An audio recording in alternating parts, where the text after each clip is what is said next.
What's up, everybody? This is the Riverfront Bengals Show, episode 43. How's everybody doing this beautiful? It's Wednesday right now, and it is gorgeous outside. Greg, you been outside yet? Yeah, well, walking into the shop today to get here for this. Yeah, it was really nice out. Yesterday was kind of a ugly day, but today's been beautiful. Temperature's been down. I'll take that. It's 75 and sunny right now. I think it's going to be about the same. This will hit everyone's feet on Thursday. I think the weather's going to be about the same tomorrow. Next week's going to be hot as hell. It's going to be mid upper 90s. Yippee! But yeah, I did see that. I'll take it while we have it. So anyway, Greg, how are we doing this week? I'm fantastic. How are you? I am ready to go. We have actual game footage and game experience to talk about. We have game to preview for this coming week. So it's that time of year. We're rolling. Reds have pretty conveniently kind of faded back into obscurity. So we're back to all Bengals all the time. So hey, they did a job. That kept our interest up until our football game started. So good job, boys. Yeah, overall they did. They gave us an extra month and a half we were not expecting. So got to be thankful for that. That's kind of all I want for. Like I need whatever team is good, whether it's the Bengals or the Reds or whomever. You just need something to fill the space. So I need the after football season, I need Bearcats basketball to be relevant enough to get me from the end of football to the beginning of baseball. I need the Reds to be relevant enough just to get me through to the beginning of football season. So it's mission accomplished, guys. Yeah. We had stuff to talk about, and hey, the city felt good about itself for a little while. So yeah, we did. Before we get going here, just a quick shout out again to our sponsor, SeatGeek. Again, couldn't be more pumped to have them partner up with these guys. Give us the best, simplest partner, or try that again, the best, simplest ticket platform out there. Each deal is scored green for good, red for bad. So if you're looking for prices and everything out there and they pop up with a red, someone's trying to screw you over. Go to the next one over that has a green dot next to it. You're getting a lot better price on it. Viewers and listeners get $20 off their first ticket purchase with our code Riverfront. Again, link is in the description on YouTube and in the podcast feed. So outside of that, hey, have you heard the big news? We will be live September 9th. This was Chad and Nate announced this on the Mothership show last week at the stretch at the Banks. It's September 9th, the day before the Bengals start their season against those ugly, awful Cleveland Browns. Excuse me. Struggling here. Come by. You can say hi, heckle Nate and Chad. Greg will give you a great big hug. That's the thing there. You come in and just say, hey, Greg, I need a hug. Big old bear hug. He looks like he's a hugger. I will not be testing that out. No offense. I'm not a hugger myself, but again, Stretch Freedom Way at the Banks near GABP. It's going to be a hell of a fun time. They have a lot of good drinks, a lot of cocktails, and we might be a little lubricated by the time we start talking. So that alone will be worth the price of admission. And hey, the price of admission is free, so it will be fun. It will be interesting. Yeah, very much looking forward to getting to see some of these people that we see in the comments and that we interact with on the socials and everything. So Bengals played a football game on Friday. It was kind of an ugly, kind of boring game to watch. One starter played for the Bengals. Packers had their first string go for a couple series on offense and defense. Packers won 36-19. Good day for Evan McPherson. 4 field goals. One was 50 plus. Big news before the game though. Joe Burrow was on the field, running, throwing. Had zero signs of injury. They didn't show him running full sprints or doing full mobility, but he looked fine. There was no reason to think there's anything holding him back. Firing 50-yard darts down the field. He looks like he's going to be fine, and I wouldn't be surprised if he's out on the practice field within the next few days or a week.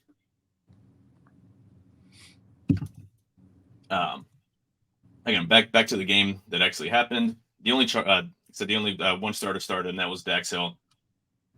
He looked good. Just had that one play. Have you ever seen a safety with that range? Like I knew the player we're talking about. He was on the hash mark and Jordan left there downfield, had a receiver open, and a full out sprint, and jumped in front last second to a touchdown saving play. Like, he's got just some absolute wheels and some instincts.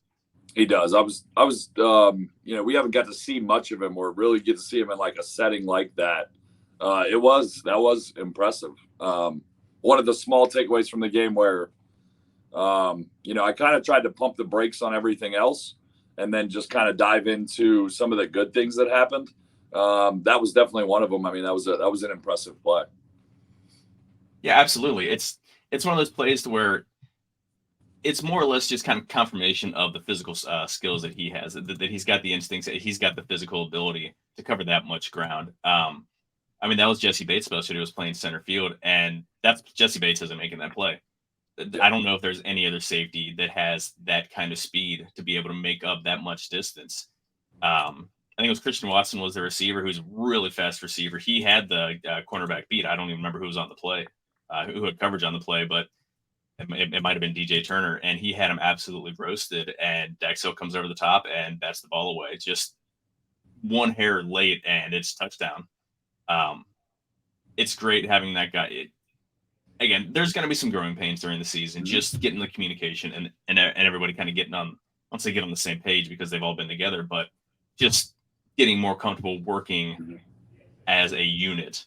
But when you have those kind of physical traits, it's absolutely you can't teach speed. Like, you can't teach, height, you can't teach speed. So, now, good and bad on the day. Offensive line depth. Any thoughts on the offensive line that we saw?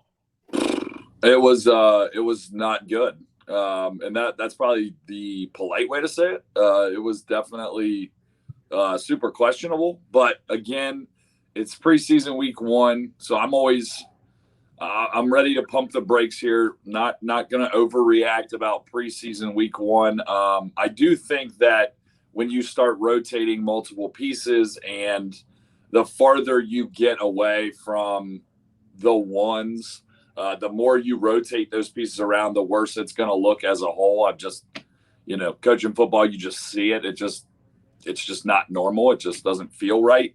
And things just seem to go poorly when you get farther away from the ones. So I kind of, attribute it to that. And I am not panicking over this. Yes, it's not great for our offensive line depth, but I'm not yet ready to panic.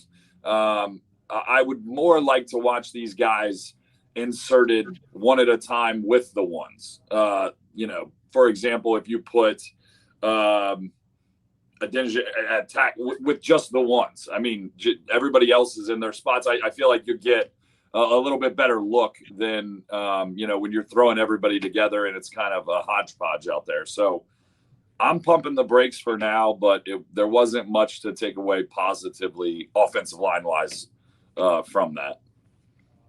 Yeah, Jackson Carman, he played the entire first half, except the third quarter, and they put him back in the fourth quarter, and he looked like he did not want to be out there in the fourth quarter. He just looked terrible, missing blocks, missing assignments. A lot of it, like you said, like you're saying before, a lot of it has to do with cohesion. And they were cycling through centers. I think they used 4 different guys playing center: Ben Brown, Nate Gilliam, Trey Hill, and Max Sharping. And you're not used to that cadence. You're not used to that voice and everything. But a couple of plays to where he just, I think maybe the snap came earlier than expected. The right guard reacted late, but Jackson Carman stood there while someone went by him on the inside and the outside.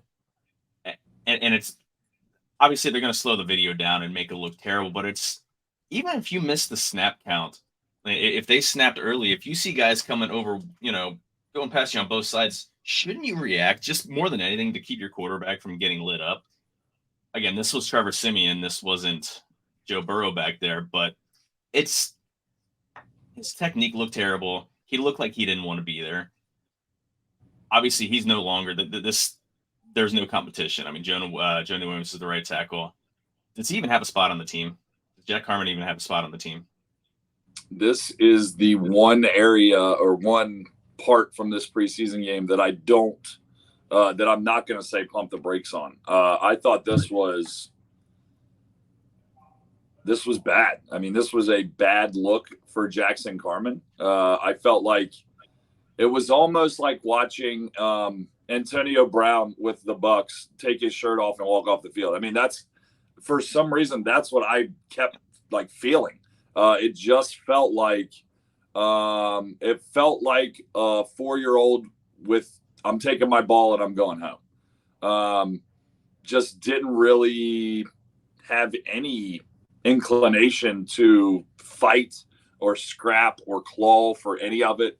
It looked like I knew exactly what was that I have no chance to start and I'm good. I don't need to, my job here is basically done. That was the most concerning thing in my opinion.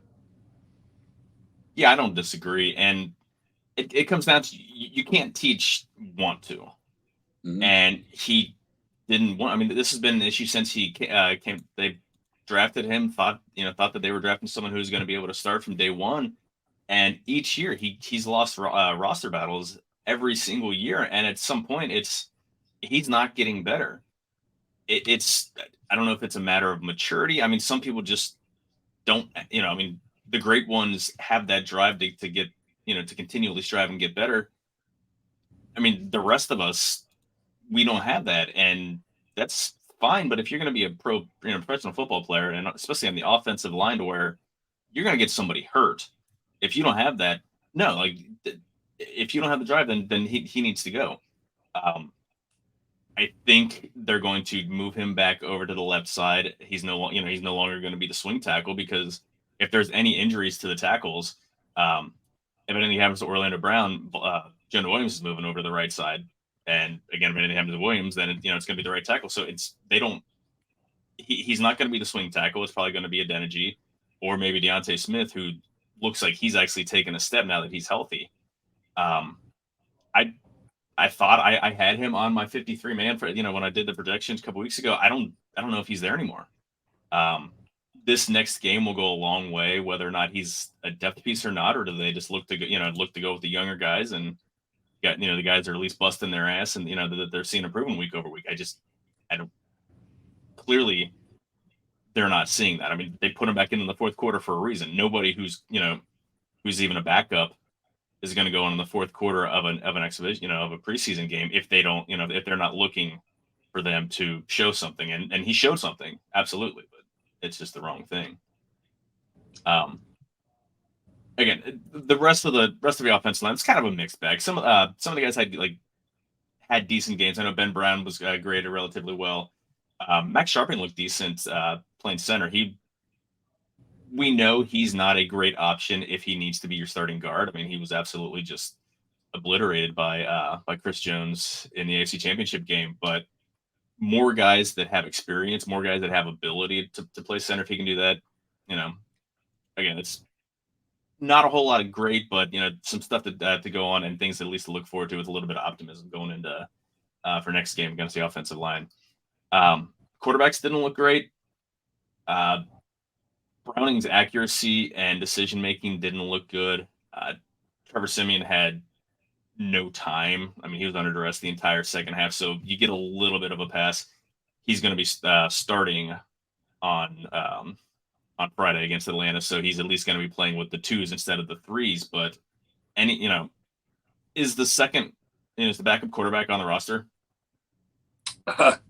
50-50. I don't know. After week one, I would like to say pump the brakes again. I think let's see week 2 and week 3, and I think by this week you'll really kind of start to see your answer if the backup quarterback is on this roster. The way my thought process is, I'm expecting a huge jump for these guys from week 1 to week 2 with familiarity and knowing what to expect from the guys around them. So I do think we will see a jump from these guys to at least just kind of look a little bit like NFL football players, because what we saw on Friday was not that from the quarterback room. So I do think it'll get better. How much growth happens in the next couple of weeks, I think really will determine whether those guys or whether one of those two is the backup. Yeah, and I have in the notes here, and what I really think is possible is Brandon Allen coming back. He is the fourth, on 49ers depth chart. He is the fourth guy behind, obviously, uh, Brock Purdy and Trey Lance, and then Sam Darnold's in third spot. So there's a big chance or big possibility that Brandon Allen gets cut at the end of camp, and I can see the Bengals absolutely bringing him back because I mean he's at least he knows the offense, and they're comfortable with what he can and can't do if he has to get put into a game for a couple series or for a game. Um, Again, when you have an absolute elite quarterback like Burrow, Mahomes, uh, Aaron Rodgers, something like that, if they go out for any extended period of time, your season's down the toilet. So that's people talking about well, this they're going to win multiple games. Like if you're having to play 6, 7, 8 games with your backup quarterback, you're shot. Even unless your quarterback one can make it back in time for the playoffs or something, and you can eke into the playoffs. Yeah, your season's shot. So I'm not worried about them being able to sustain. To sustain. There's just not enough quarterback talent. The defenses are too good to be able to have that stud like 49ers had with Steve Young backing up Joe Montana for multiple years. There are no Hall of Famers backing up Hall of Famers. Yeah, and Allen in his time here at least like had the look. When he was on the field, it wasn't like total disaster. You know what I mean? When he's on the field, they still looked like an NFL team. Obviously, not nearly as high powered, but I mean, he has the look right now. I mean, if you looked at Simeon and Browning compared to what Al, it's not even close. So I do think if those guys don't progress in the next 2 weeks, it's like the decision's made for you. I mean, you don't even have to grade the film. You just have to turn it on. And you're like, well, I mean, this isn't close. Yeah. And again, I mean, grading him kind of on a curve because the offensive line was not good.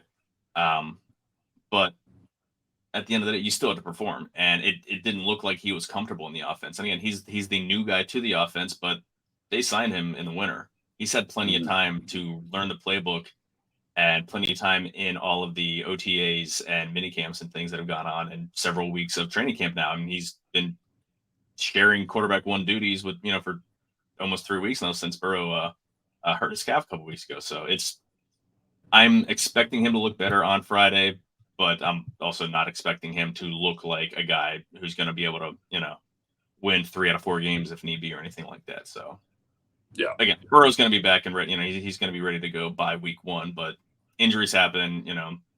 You want a guy that can at least let you give you a chance to win, in the short term. And I don't know if that guy's there right now. Any thoughts on the running backs? Pretty much the only 2 guys that got carries were Chase Brown and Chris Evans. Any one of them kind of stand out to you or kind of separate themselves? I mean, I thought Evans looked good, but I've thought that, for years now. So I feel like lost in that equation because I've always liked what I've seen from him when he is on the field. Chase Brown, I would say I feel kind of like par for the course. I think just continue to move forward from here. I didn't expect.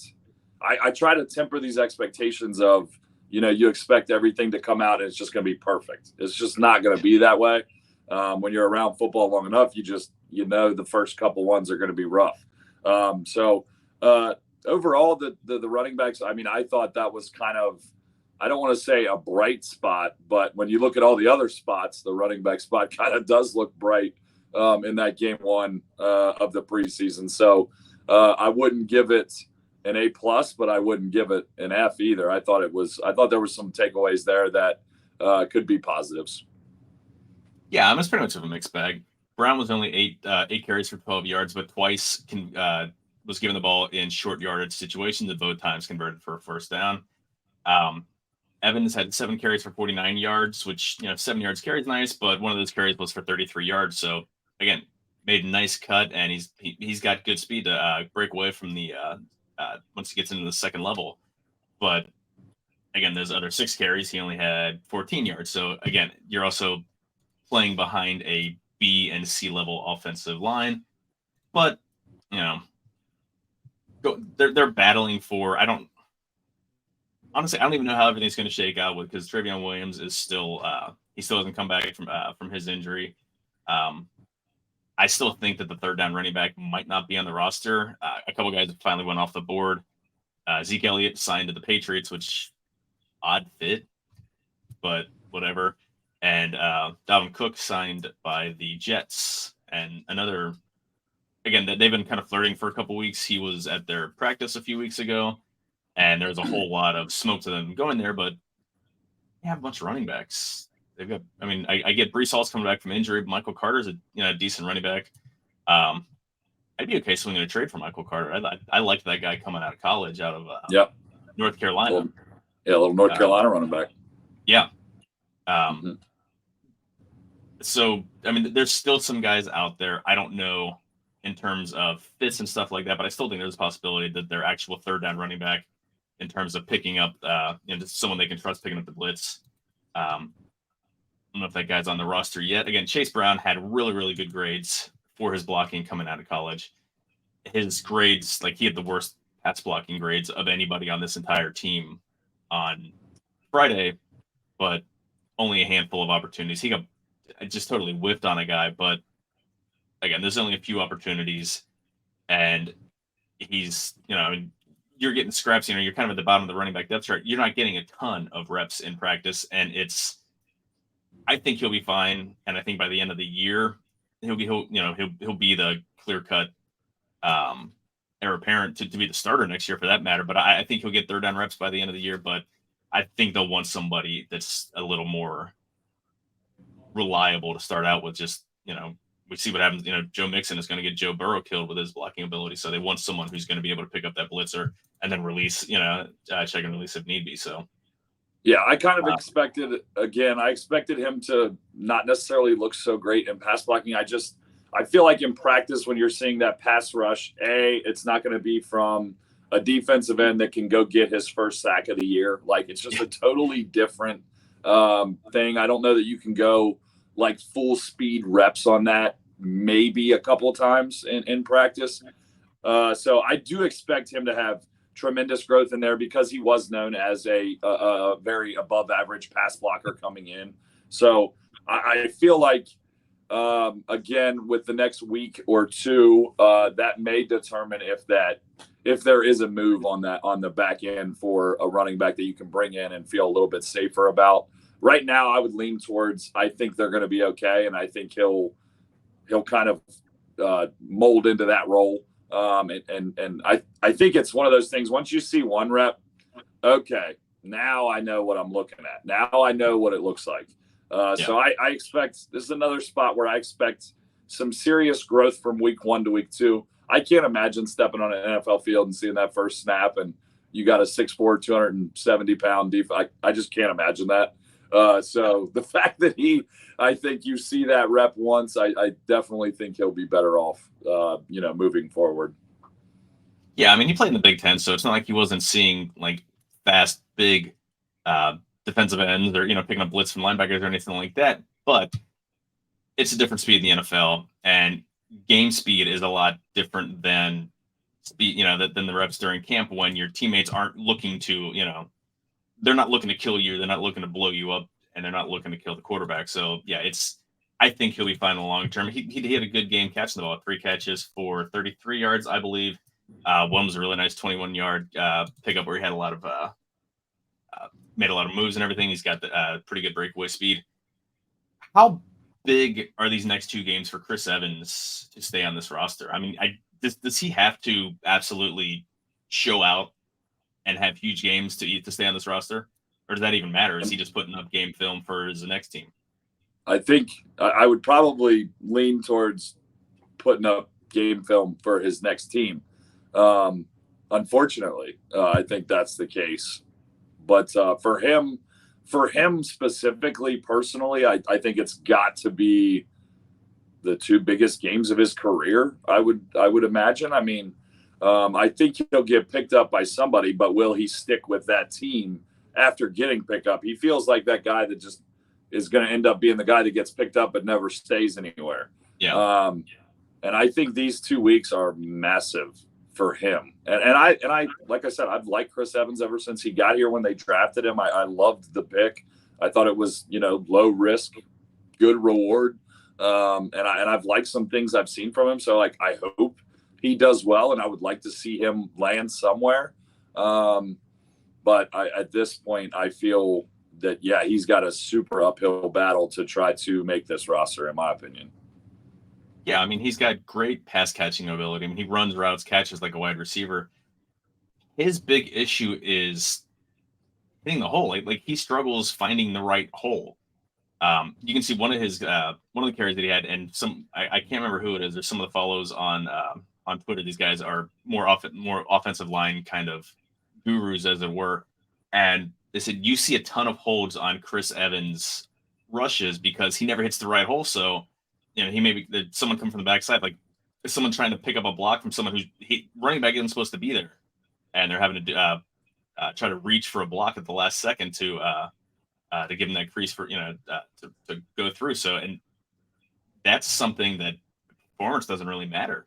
You can be ripping off 20-yard carries every other carry, but if you keep hitting the wrong hole, if you're not going where the play is designed, then you're going to struggle to stick on any roster. Like you can't freelance unless you're Patrick Mahomes, Aaron Rodgers in a broken down play, and you're running around just trying to buy time. Like you can't freelance on an NFL field. You'll either get somebody killed, get yourself killed, or you'll just be kicked off of the team. So, yeah, I mean, there's a handful of guys in the entire NFL that can freelance, and that's only every once in a while. I mean, yeah. We talk about Mahomes freelancing.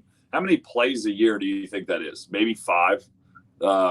It's not a ton. I mean, there is only a handful of guys. When you're Chris Evans freelancing, no, not a chance. Yeah, you're a back end guy just trying to carve out a bit of a NFL career. Yeah, just go where the play is developed. Especially in preseason. It's one thing if the hole isn't there and you bounce it outside, but you got to at least hit the hole first. Like find the hole and then and then bounce it outside. Kind of frustrating again because he's got all the physical ability. It's just he does run the play the way this to the wide receivers. I mean, again, we're focusing more just kind of on depth guys because again, there are a lot of the guys that played in the second half and late in the second half.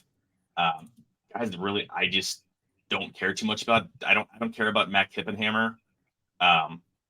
I don't, Trent Irwin, fine. He had one catch for 32 yards. He's, we know he's going to be there, and we know Kwame Lassiter isn't going to be there. But you see anything from Charlie Jones or Andrei Iosivas?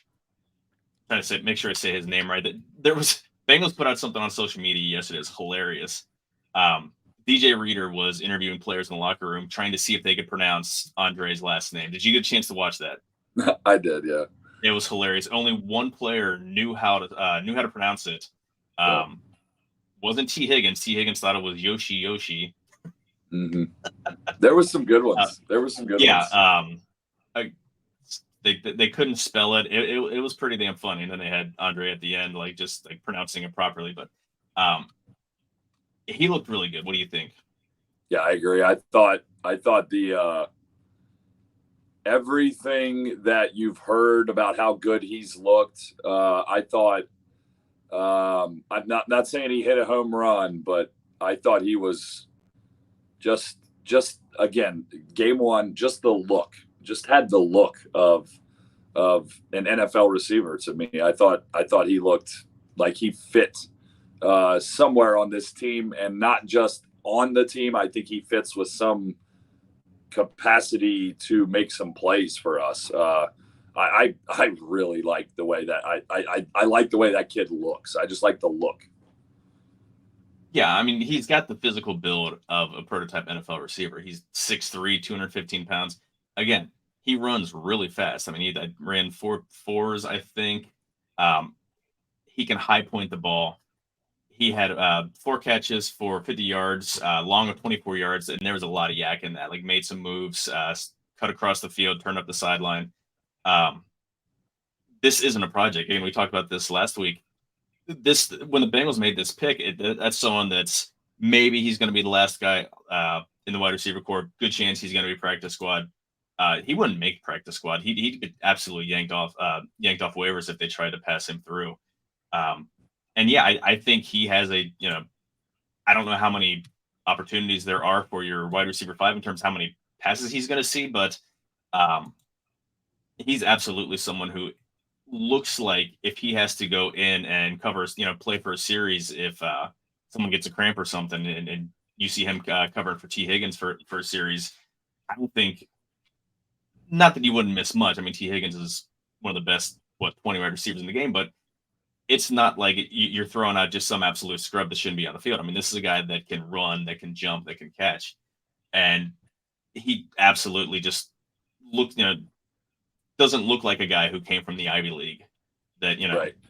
catching balls from some guy who's probably working at an investment firm or as a hedge fund manager right now. So that's the other impressive part. He's coming from the Ivy League. So his step up compared to a guy coming from, Arkansas or Alabama or, whatever the case may be, Michigan, those kind of schools, their step up is obviously it's still a giant step, but his is more of like a Grand Canyon type of step going from the Ivy League to the NFL. And I didn't see any I don't want to say fear, but I didn't see that hesitancy of, oh my gosh, this is fast, which I'm sure is kind of a feeling that some guys get. So I thought he looked really good. And I just think back to last season, Jamar missed a couple games, Boyd missed a couple games. And I just envisioned, him jumping in there. And I feel like, okay, I don't know that you necessarily lose, a ton. I feel like the offense could have kind of stayed with it if he can step in for a week here, a week there, a week there. I think I would have loved to have had him last year. I think he's a really nice receiver, and I think when you have a player that is good, if you do the right things as a player, some way, some form or fashion, the football gods find a way that you will be on the field. So he'll be on the field at some point this year. I can basically guarantee it. For how long, who knows? But I do think he'll have some opportunities this year to swing a game or two. Yeah, and he also threw a screen.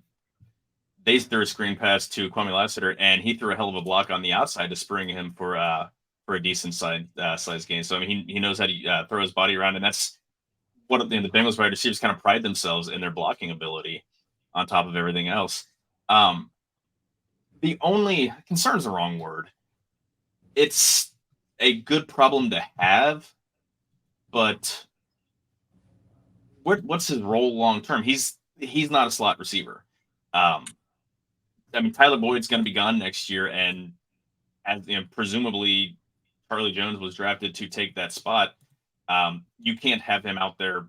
Like, they don't run 4 wide, so and Jamar isn't going anywhere, and most likely T's going to be extended here in the next couple weeks. So I don't know. Again, that's a long-term problem. He's a 6th round rookie from the Ivy Leagues who's yet to play a regular season game, but I'm looking long-term and just by impressed at how he is, and kind of like, I wish we had more opportunity. I wish there were going to be more opportunities to use the guy, but how often do you go? Do you go 4 or 5 wide without using running back split out or tight end split out or anything? So for me, I look at it as an offensive coordinator from my brief time as an offensive coordinator. But the best thing you can have as an offensive coordinator is multiplicity, being able to do multiple things. And I think he gives the Bengals, down the road or in the future, he gives the Bengals the ability to, we're playing somebody who we feel like we can really take advantage of their slot corner.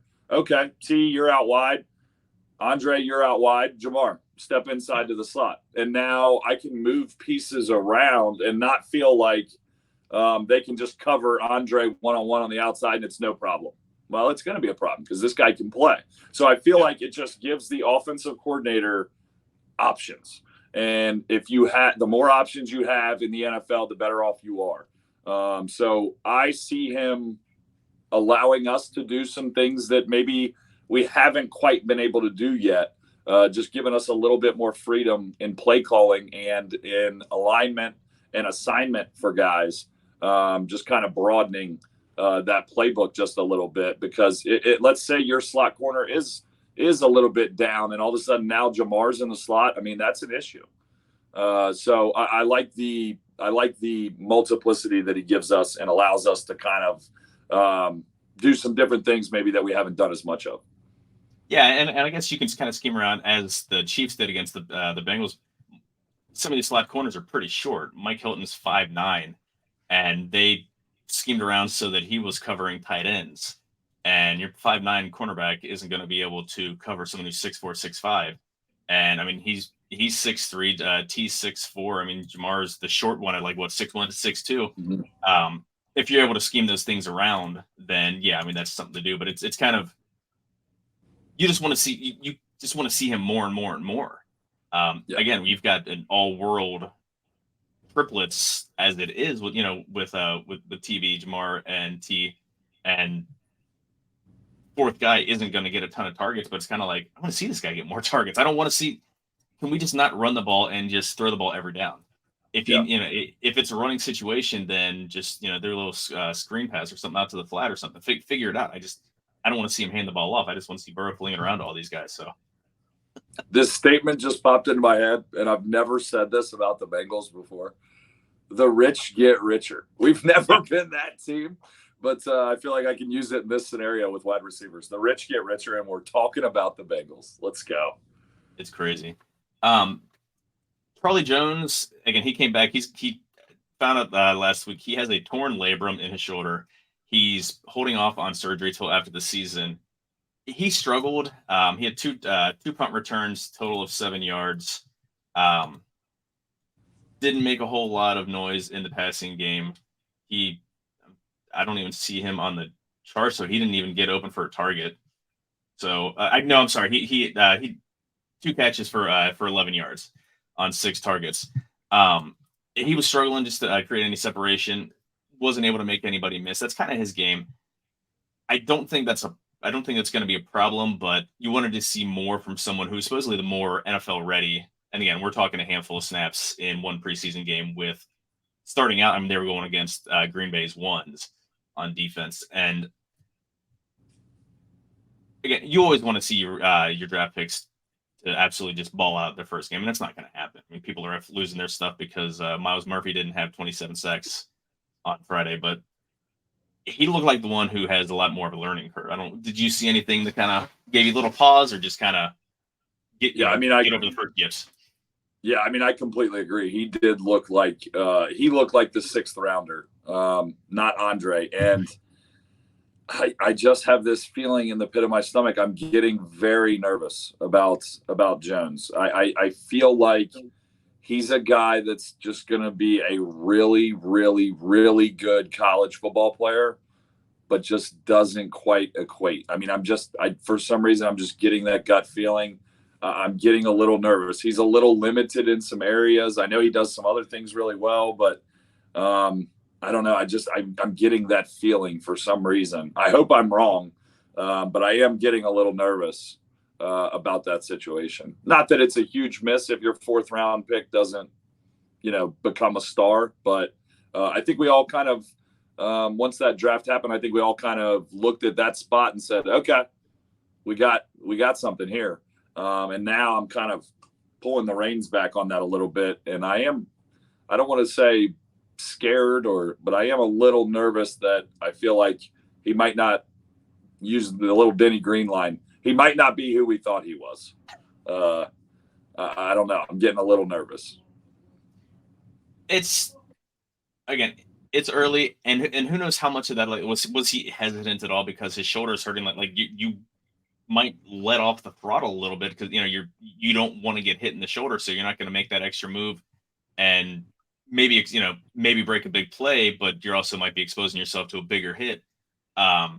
We'll see how it goes just over the next couple of weeks. And the problem is when you draft somebody and automatically pencil them in, this guy is a replacement for this guy next year. This guy's, they are drafted him saying he's Tyler Boyd's replacement and he's going to be the punt returner this year.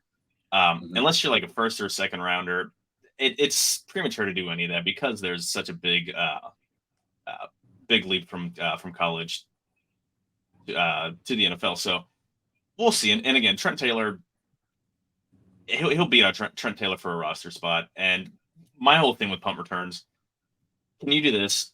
If you can do this and catch the ball, that's all I care about. It's nice if you have Pac-Man Jones punt return ability and you can take one to the house, but ultimately just catch the ball and don't fumble.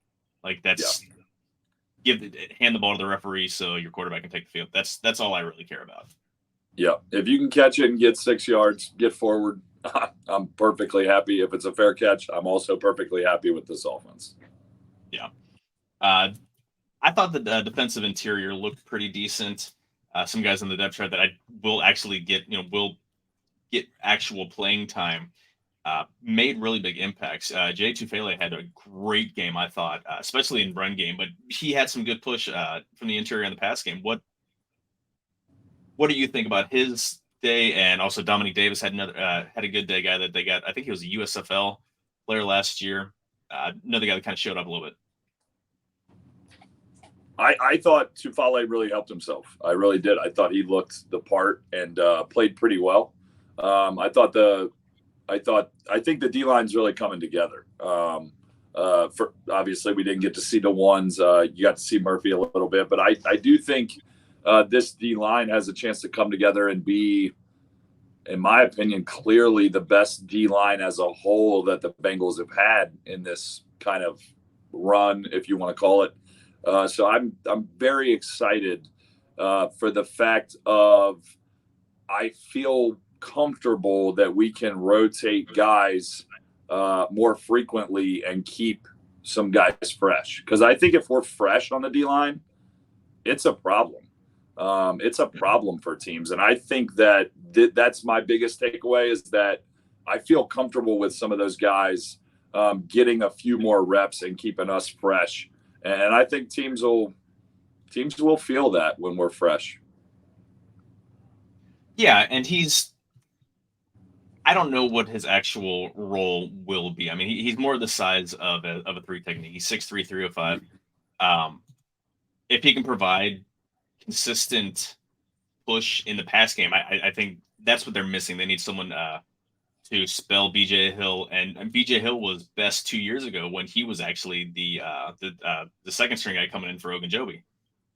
If you got guys that can split the snaps right there 50-50, whether that's him, whether that's Dominique Davis, he had a couple good plays. The one pressure that he had, actually got a quarterback hit on the throw that I can't remember who Clifford. That's right, Sean Clifford. Threw the ball right to Tyson Anderson. Tyson Anderson was a pick six. That was all because of Dominique Davis coming in and giving some great push from the inside. Again, Bengals have good edge rushers. Trey Hendrickson's one of the best. Sam Hubbard, give you some push. Oside, as Miles Murphy, they're pretty deep there. At Cam Sample, I think is going to have a pretty strong season. It's how much push can you get from the inside? DJ Reader can give you some push, but he's more of a run stopper. If you can get guys up and down the depth chart that can provide help rushing the quarterback, that's just going to help everybody, and it's going to keep everyone else fresh down the stretch. You don't want your guys coming out in the week 15, week 16, week 17 starting to get tired, because you need that push in the postseason, and hopefully the Bengals are able to secure the number one spot and get the seat, and get the bye. But you're still playing 21 games. If you end up having to play, if you don't get the 1 seed, you're gonna be playing 21 games to get all the way to the Super Bowl. And kind of pacing yourself and getting, being able to keep your guys as fresh as possible. I mean, that's, if you can do that, then you're doing really well. Yeah, and this brings me back to I think we did this. We talked about this so many podcasts ago, maybe 4 or 5 shows ago. But we talked about the one Bengals player all time you would love to add to this roster, and I believe your pick was Geno Atkins. Yeah. And that just rings even more true in this moment. That if we can get some push from those guys, just imagine not adding Geno Atkins to this roster, but a lesser Geno Atkins. If you just some resemblance of it. If we can get some kind of push, this D-line goes from really, really good to Who knows? Who knows? Because if you get that middle push, it changes everything. And I think our best attribute from our defensive ends, other than consistency, is that they're very good about their depth against the quarterback. They don't overrun the quarterback. They're very good about getting to the quarterback's depth and then retreating back so that he can't squeeze out through the pocket and then take off running. I think that's one of the things our DNs do a great job of. They really do hem him in the pocket. So if you get a middle push, it changes everything. So if they could get some form or fashion of that, it would be tremendous and so much more valuable than people think. Yeah, and we didn't even see Zach Carter. He was the draft pick they had last year. Was a third rounder out of Florida that that he transformed from defensive and defensive tackle. He's up to 305 pounds now. He's big enough that he's going to be able to take on the interior offensive line, but he still has the quickness of someone and the pass rush ability of someone who is a defensive end. So I'm excited to see how he looks. I would assume he'd get some run on Friday. He didn't. From as far as I could tell, I didn't check snap counts, but there's no stats. There's nothing listed for of him playing on Friday. So that's another guy. Again, just the more depth, the more guys you can roll out there. I mean, if you can do line changes like in hockey, I mean, sub in an entirely fresh defensive front for just for a series, give those guys a blow. Yeah, and that's what makes you a great defense, is being able to be relentless. So yeah. Secondary cornerbacks were kind of a mixed bag. Most of them kind of look kind of pedestrian. I thought DJ Turner looked pretty good. He showed his speed, had really good coverage on the outside. On one play, I think it was a fourth down play. They went for it because it would have been a long field goal. Stuck to the receiver like glue. Pass was, I don't know if it was a back shoulder pass or if it was just thrown behind. He turned, made the play, and batted the ball away. He looks like a guy who can be a starter and can be a starter soon. The other guys look pretty terrible. Alan George, Sidney Jones looked terrible. That's a guy who they thought was going to be like the fourth cornerback when they picked him up, and he looks like he's going to be cut. Twice that I saw that was obvious. He had decent coverage, but just never found the ball. Gave up touchdown pass on one, and another one again. Just absolutely just didn't turn around, didn't look, didn't even. I don't know the ins and outs of cornerback play, but there's no reaction to the ball. I'm staring at the receiver, he catches it, and then I'm tackling him instead of trying to make a play on the ball. So that is probably the worst sign that I saw all day, because I think the number one attribute, especially in today's NFL, of somebody in the secondary is you have to be able to play the ball. There is no guy catches it across the middle and you just smoke him and he drops the ball. No, you have to be able to play the ball. Like, otherwise it's a penalty. So him not being able to react to the ball, I thought was very damaging to his chances. But Turner, I thought, looked the part. I thought he was exactly what I wanted to see, and why every single week I just find myself getting more excited about Turner. I really like what he's bringing to the table, and I think he's going to be a nice piece for us. Yeah, and he's bigger than I thought. For some reason, I thought he was like 5'9", 5'10". Maybe I'm thinking of DJ Ivy. I think Ivy might be a little bit smaller, but I mean, he's 6 foot. I mean, he's not a huge defensive back, but he's outside of guys that are tight ends or Higgins size receivers or anything. His size isn't going to be a big deal, and he's got that 4.2 speed that he can always has on his back pocket. If he gets lost on a double move, he's going to be able to make a lot of ground fast. Again, we didn't see any of the starters. I don't even know when Cheeto is going to be out there, if he's even going to play in any. I would assume they'd try to get him some snaps, but he's still not fully practicing with the team. So these are guys that are special teamers and back of the depth chart. If you have 1 week where you got 3 guys down, and none of them really look to separate themselves. Jalen Davis, I think, has the backup slot cornerback spot kind of locked down, running behind Mike Hilton. But the rest of these guys look like guys that are going to be looking for jobs here in a couple weeks. On the other hand, safeties. People were talking about how big the Bengals are going to struggle in their secondary because they lost both starting safeties. I think they've got a ton of talented safeties, and everyone that played looked fantastic. Again, we talked about Dax's play of the game. I mean, Tyson Anderson had a pick six, but I think Dax Hill had the absolute play of the game. I mean, it had to be a 30-yard sprint, full speed, to make a play on the ball clean to deflect the sure TD. Jordan Battle had an awesome pass deflection at the right in front of the goal line. Again, Tyson Anderson, he was the sixth rounder, I think, last year. Had pretty much a redshirt year last year, had a hamstring injury, and then could have been activated, but they didn't really need to activate him off of PUP or anything. So he has to show a lot this year to make sure, to make him hit, make sure he makes the team. He was the highest graded defensive player that PFF had of anybody last week. So again, 2 interceptions, 2 totally different plays, 1 good instincts to read the quarterback and make a huge break on the ball. And the second one was just out muscling the receiver for the ball. Again, it's going to be a little bit of growing pains for the secondary, especially the safeties, to round into form in terms of just being a cohesive unit just for the communication. But they have some athletes, man. They have some absolute studs out there, and that's Nick Scott didn't even play a snap, and he's as fast and had been as ascending player as well. So it'll be fun to see them play.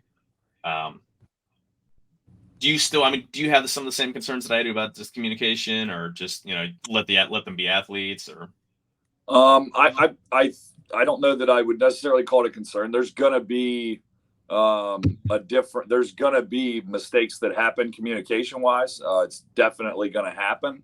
But I trust Anarumo. I mean, he's gonna get those guys in shape, and you hear him talk last year about the one quote was something like, "I don't want to talk about the day of if we lose Von Bell and Jesse Bates." He knows how important it is back there, and I promise you, he's putting his efforts into those 2 areas probably more than anywhere else, in my guess. Yeah.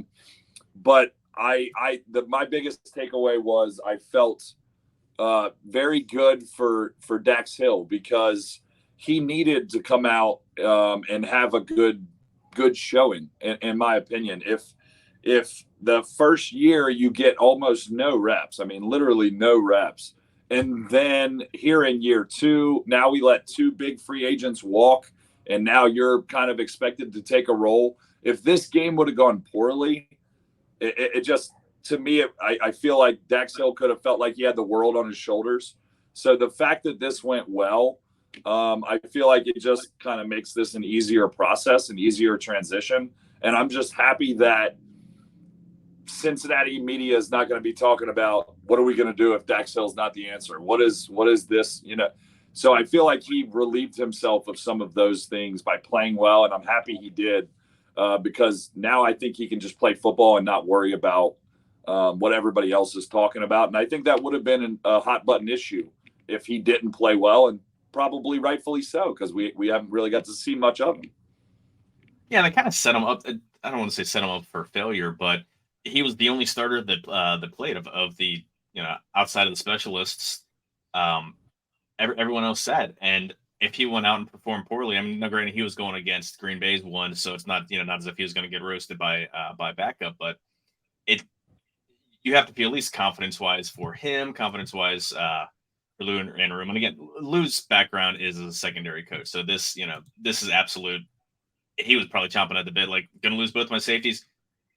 Don't want to do it, but all right, cool, let's get to work. Like, and had a game plan, and again, that's they signed Nick Scott knowing he has a lot of the attributes that Lou specifically wanted, besides the physical play. I'm sure that the leadership and things like that. So, again, just you love being able to see someone just have the confidence to be able just to let their athleticism just go like that. So, but again, they're showing the depth. I mean, Jordan Battle, are they going to have to run a lot of 3 safety sets now because of I think Dax Hill is going to be the designated tight end coverage since Trey Flowers is gone. Do you have Trey play on them and then still bring Nick Scott and Tyson Battle or Jordan Battle in for 3 safety looks on defense? I mean, you can do a lot with that. Tyson Anderson showing that he's got the ability to play. You still have Grandpa Mike or Uncle Mike, sorry, not Grandpa Mike. Uncle Mike Thomas Dang, as the throwing him as up to Grandpa. I mean, he's another year older. Yeah, I mean, he's your true. special teams player, and just the old sage veteran, who's been around the block and knows, everyone kind of lingers around him just to ask questions and just to kind of learn off of him. So Bill Barnwell on ESPN had a column of what each team's biggest weakness, and he put the secondary as the Bengals' biggest weakness. If this is their biggest weakness, and it's the most physically talented, like the safety group and cornerback group, they're in really damn good shape. Yeah. Again, I mean, part of the article he was hedging on what if Awuzie doesn't come back healthy, or if it knees a little creaky and stuff like that. A lot of what ifs, but in terms of just sheer talent, I think they're going to be okay. Yeah. Let's trust that the coaching staff is going to put them in the right position, and that they've got the guys. They found the guys that they wanted. Yeah, and we talked about Andrei being giving the offense a bunch of options, and kind of giving that offense coordinator that multiplicity to do what he wants. With Dax Hill, Jordan Battle, Scott, I feel like the defense, it's even more valuable. If I give Anarumo options, I mean, the guy's a genius. So to give him options on 3 safeties, 2 safeties, he 1 high, 2 high, and feel comfortable in all of them, like you can play them really well. Watch out, man. Watch out, because you give Lou Anarumo decisions, and he seems to make the right decision every time. So I'm super excited that he has even more options. He's like the mad scientist, and we just gave him another toy, and I love it. Yeah, and especially when when you get around midseason, when everyone's kind of settled in and everyone's kind of humming along, being able to see what he can cook up. I mean, that's what's fun. I mean, they call him the mad scientist because he comes up and he's the one guy who's been able to fluster Mahomes, either dropping 8 in the coverage or totally changing schemes on the fly, changing game plans up at halftime. I mean, he's able to kind of just pick apart whatever you think their weakness is. He'll make it a strength. And when you have that guy, first off, I still can't fathom why that guy doesn't have a head coaching job. I mean, we talked about it in the earlier in the offseason when the carousel was going on, but I appreciate that everyone wants the younger offensive coach. Again, I don't know why Brian Callahan still doesn't have a job, but again, overlook these guys. I mean, they deserve a head coaching gig. They deserve the bag of cash that comes with it. But I'm happy as hell to take them as long as they're going to be coordinators. Like, okay, overlook them. That's our game. So, yeah. Thank you, other 31 teams. Yeah, exactly. Specialists. I mean, Money Mac was 4 for 4, hit a 51-yarder, had plenty of room to spare. Robbins was fine. He had, I think, 4 or 5 punts, average of 44 yards. Had a 65-yarder that hit at the 5 and looked like it was just going to bounce straight up in the air. Unfortunately, no one was able to get down and keep it out of the end zone for a touchback, but that's showed off his leg there and had a lot of hang time, but still technically a competition. Chrisman is going to be able to punt on Friday, so I'm curious to see how they do that. I think Chrisman has to win it along with Robbins losing the job for Chrisman to stick around, but I bet Chrisman, they'll probably stash Chrisman on practice squad. So outside of that, and that pretty much wraps up all everything from last week's game. This week's game is Friday, 7:30 at Atlanta. We get to see our old friend Jesse Bates. I doubt Jesse Bates is even going to be playing. What are you looking forward to? What are you looking for from the team? I'm looking for steps from the guys. I hate to say it this way, the guys that matter. I'm looking for another step forward from those guys.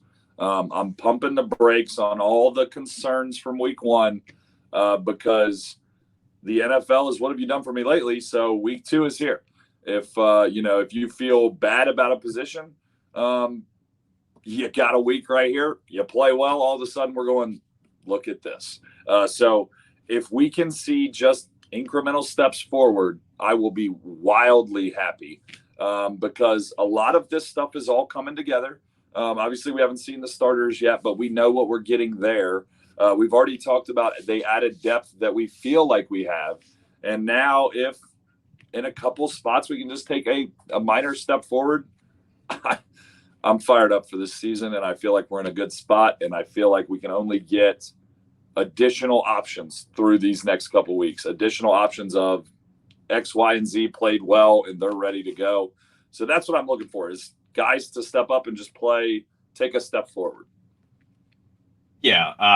Like I said before, Trevor Simeon's starting. He's going to play the first half. Jake Brown is going to be in the second half. I'm just looking for those guys to be more settled in. And again, I'm not expecting them to hit every third. They're not going to be able to hit those tight windows that Joe Burrow can, or be pinpoint on the back shoulder throws. Look like you belong on an NFL roster. You have, even though you're not throwing to Jamar Chase and T. Higgins, you still have talented guys you're throwing the ball to. So just get them the ball where it needs to be for them to make a play. Again, and on to those wide receivers, I'm looking for Yoshi to continue to ascend. Again, this is going to become a Andrei Iosivas fan podcast by the end of the season. I think we're already there. The Riverfront Yoshi show. Yeah, we'll have our background will just be the dinosaur, Yoshi the dinosaur from Mario Brothers. But the more I can see him, because again, once the lights go on for real, we're only going to see him a handful of plays a game. Just the more to see that guy. He's a fun player. I'm looking for more cohesion with the offensive lines. Again, it remains to be seen how the back of the room is going to shake out. I assume we're going to see Carmen over on the left side instead of the right side this week. He played okay there last year, like when he had to start a couple games in the playoffs. So if he can show that he's competent and can be the backup left tackle, or I guess technically he'd be the backup left tackle, since Jones is the backup left tackle, but earn a roster spot. I mean, your pedigree kept you on the team at this point. You're now on year 3. No one cares what round you were drafted in. You've been terrible and you haven't grown. You need to grow big time in the next couple of weeks. Yeah, he really is starting to have a Billy Price kind of feel. Yeah. Unfortunately, now maybe they can swing a BJ Hill type trade out of Carmen. I don't know. I mean, I feel like he's really opening up the option of not being a part of this roster, or the Bengals shipping him off for basically any kind of piece. I don't like where he's at right now. Well, that's the other thing. If he can show that he can be a competent left tackle, again, but he's not going to be Trent Williams out there. He's not going to be Jason Peters out there. He's not going to be Anthony Munoz out there. But show that you can at least be a useful left tackle to build up your value for the Bengals to trade you. Otherwise, he's just going to be cut loose, and you wasted a second round pick on nothing. And that pick could have gone to Creed Humphrey. I mean, I know Creed Humphrey was later on in the draft, but I mean, that guy stepped in to be a center in day 1, and then it's prove you're a professional. That's kind of what it comes down to. Prove this is what you're going to spend the next 10 years of your life doing, instead of going back and selling insurance or whatever. But yeah, I think that's a great way to put it. He needs to prove that he's a professional. I agree with that. That's a great sentence right there. Thank you. I don't like to give you credit often, but I'll give you that one. Surprisingly, we made it this far without really mentioning much from Bengals first round pick Myles Murphy. He had a kind of a so-so debut. He had a couple quarterback hits. I think he had 1 tackle. Inauspicious. Not a whole lot going on. It's funny because there's an article in the Athletic, it was a Paul Dehner Jr. article, and some of the comments were already calling him a bust. He won preseason game when he's the youngest player on the field.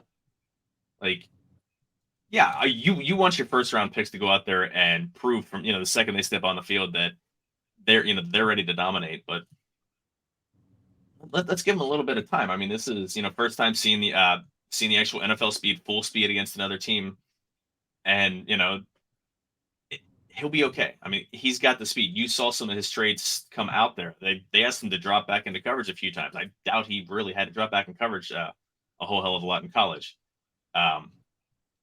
someone also tried to make the point that because he's from Clemson and Carmen was from Clemson, that maybe there's something to that.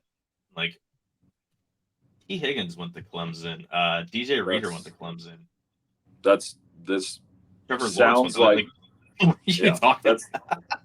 that just sounds stupid, honestly. I mean, I pump the brakes, guys. I mean, preseason week 1, and by the way, it wasn't like Miles Murphy went out there and was a dumpster fire.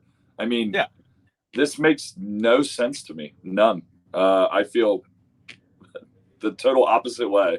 I don't get this at all, but it's like instant gratification. Like what do you like? This is what sports has kind of morphed into. Thank you, ESPN, for making everything about a hot take. And teams like some team doesn't win, the other team chokes, and it's all about like pushing forward the negative point. Like he was fine. He looked like just the guy out there. It was his first time playing another NFL team. Yeah. Let's give him another couple weeks and seasons before we call him a bust. Yeah, he's 21 years old. I don't understand that at all. I mean, I guess by that logic, Dax Hill's a bust because he wasn't an All-Pro as a rookie. Let's see, Aaron Rodgers is a bust because he didn't play his rookie year. I mean, this is such a ridiculous statement. A 21-year-old guy, like if Miles Murphy came into the Bengals roster and didn't play a snap this year, he's still not a bust because he's 21 years old in the NFL and he's going to be ascending athletically. I think this is ridiculous. Well, and he's going to be brought in just as a straight pass rush specialist to start out with anyway. I mean, Bengals have 2 legitimate full-time starting defensive ends.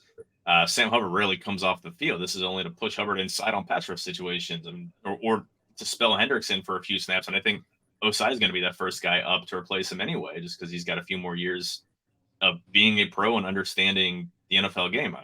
And Aruma had a couple of things where it's like you understand the difference in effort from college to NFL. Not that Murphy kind of skated by without giving effort, but you understand that offensive line, the best offensive lineman you played in college is probably the worst offensive lineman that you're facing on another team. Like that's how it is. Just learning again. I don't think this is a thing like maturity, like with Carmen or anything like that. It's just understanding like you're going up against some legitimate men. Like this isn't college. Like I'll figure it out. 1 week, a handful of snaps in one preseason game. Like calm down, people. Yeah, I mean when you're 21 in college, you're older than what 66% of the people you play against.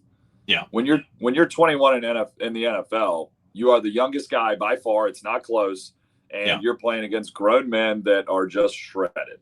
I can't express how ridiculous I think this is to say that he's a bust at this point. I think it's just laughable.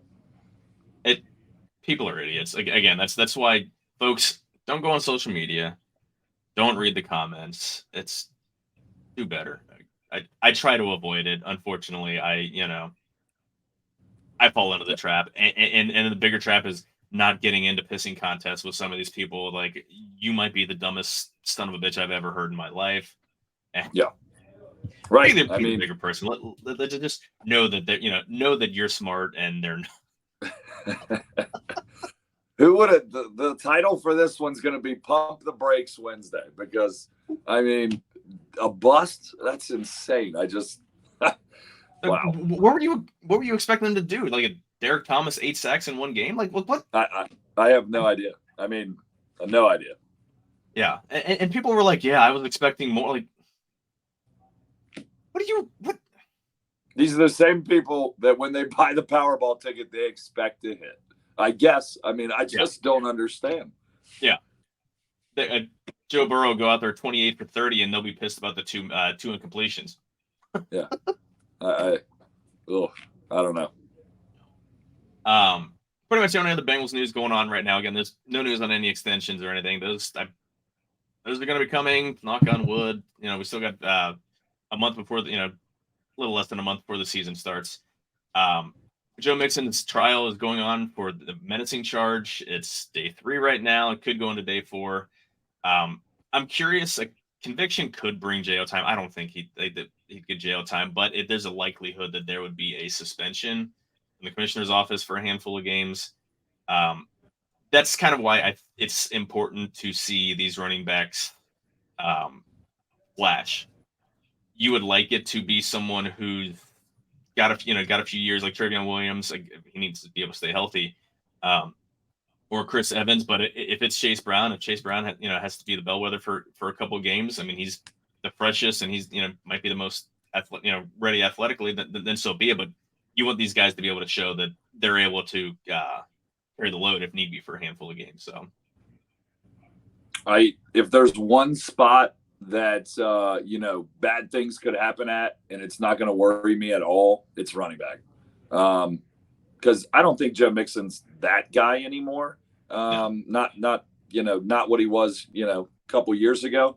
So, and if you can plug and play in any position in this offense, it's got to be running back. I mean, I could run behind some of the looks that you get from defenses because we're so vertically threatening. So the Joe Mixon thing, I mean, if he's out, not that I want him to be out, but we'll be fine. We'll be fine. Yeah, they'll be able to just kind of patchwork most of it together. Get 3.5 yards a carry. That's all I care about.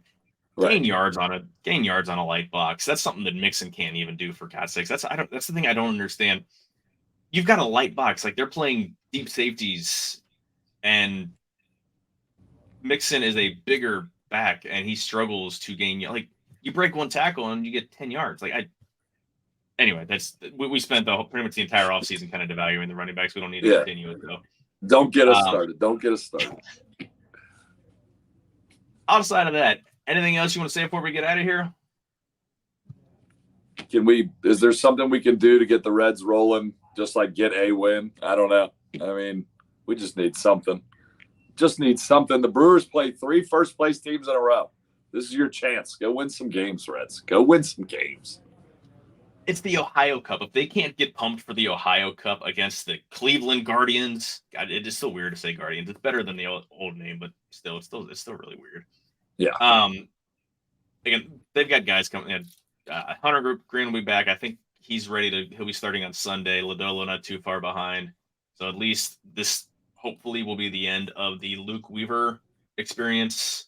That's gone on 20 starts too long. He has the highest ERA in Reds history of anybody who's made 20 starts or more with the team. So, yay, Luke! You're not going to be forgotten anytime soon.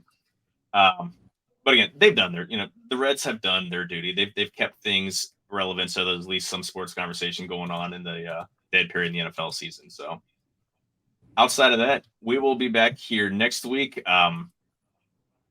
Hopefully, talking about a lot more, better performance from the offensive line, more growth from the secondary. Hopefully, one of the running backs are gonna have a big game. I don't know who it is. Somebody's gonna have a big game. We're gonna have some fun to talk about. So, outside of that, everybody, be good. Take care.